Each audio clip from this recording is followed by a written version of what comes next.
Suasana wisuda biasanya identik dengan senyum bahagia, tepuk tangan, dan suara meriah penuh kebanggaan. Namun pada wisuda gelombang ketiga, ada satu momen yang membuat seluruh ruangan mendadak hening. Bukan karena sedih, bukan karena suasana tegang, tapi karena semua orang sedang menyaksikan sebuah momen yang sangat bermakna. Di atas podium, seorang wisudawan berdiri menyampaikan pidato. Namun bukan dengan suara, melainkan dengan gerakan tangan melalui bahasa isyarat. Dialah lulusan program studi sarjana terapan kearsipan digital Unpad, seorang mahasiswa tuli yang berhasil menuntaskan perjalanan akademiknya dengan penuh perjuangan. Setiap gerakan tangan Hasbi diterjemahkan oleh juru bahasa isyarat dari unit layanan disabilitas Unpad. Perpaduan bahasa isyarat dan suara penerjemah membuat seluruh ruangan larut dalam pesan yang ia sampaikan. Banyak wisudawan terdiam, sebagian lainnya menahan haru, dan banyak yang sadar ini bukan sekadar pidato wisuda. Ini adalah simbol bahwa pendidikan tinggi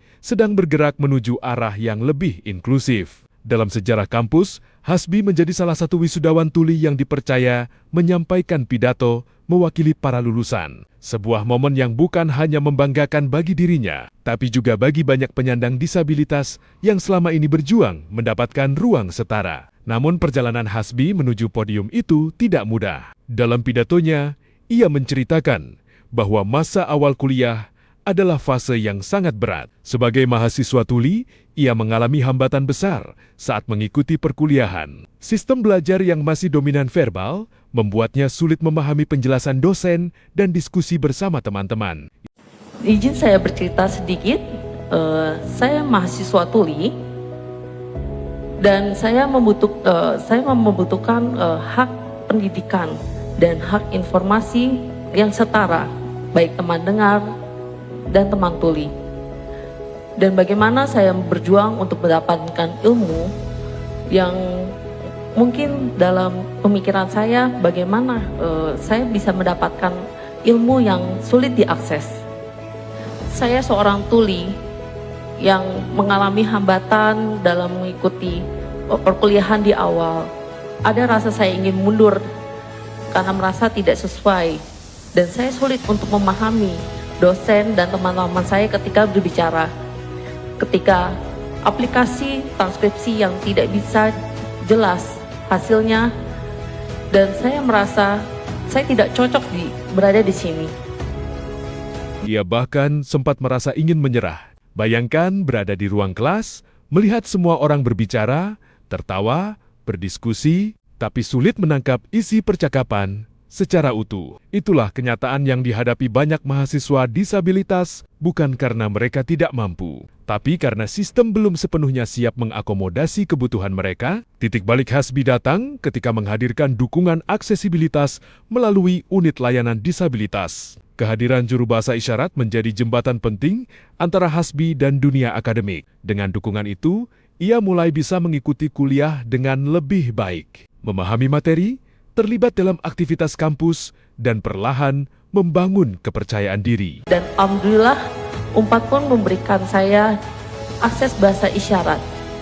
Ada seorang juru bahasa isyarat yang membantu saya untuk mendapatkan informasi di dalam kelas maupun di luar kelas. Dan Unpad pun sudah berjuang untuk hal itu. Terima kasih Unpad. Dan kedepannya kita bisa bersama-sama untuk melangkah lebih inklusif lagi. Dan saya tuli, saya wisuda hari ini, dan saya bangga bisa wisuda bersama teman-teman semuanya. Aku, kamu, kita, salam 14. Wassalamualaikum warahmatullahi wabarakatuh. Dalam pidatonya, Hasbi menyampaikan rasa syukur karena kampus telah memberikan akses yang nyata. Salah satu bagian paling menyentuh dari pidatonya adalah saat ia memberi pesan kepada tuan mentuli dan penyandang disabilitas lainnya. Ia mengajak mereka untuk tetap percaya diri dan tidak ragu melanjutkan pendidikan ke perguruan tinggi, karena kesempatan belajar dan berkembang selalu terbuka. Pesan itu disambut tepuk tangan panjang dari seluruh ruangan. Di akhir pidato, Hasbi menyampaikan kalimat singkat namun kuat. Saya tuli, saya wisuda hari ini, dan saya bangga. Kalimat itu sederhana, namun bagi banyak orang, kalimat itu membawa makna besar tentang keberanian, tentang perjuangan, tentang identitas yang tidak lagi disembunyikan, tetapi dirayakan dengan bangga. Di luar dunia akademik, Hasbi juga dikenal aktif di berbagai komunitas. Ia terlibat dalam organisasi masyarakat tuli di Jawa Barat, aktif mengajar, serta ikut mengedukasi masyarakat tentang bahasa isyarat dan pentingnya aksesibilitas.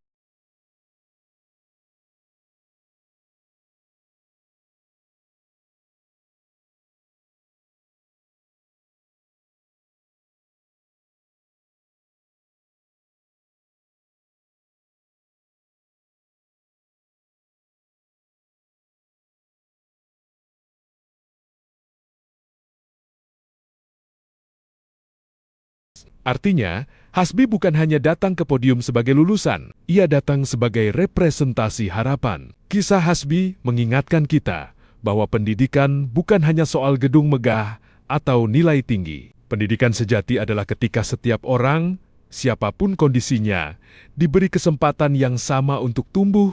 Dan hari itu, di podium Wisuda Unpad, Hasbi membuktikan satu hal, bahwa keterbatasan tidak pernah bisa menghentikan orang yang diberi ruang untuk maju.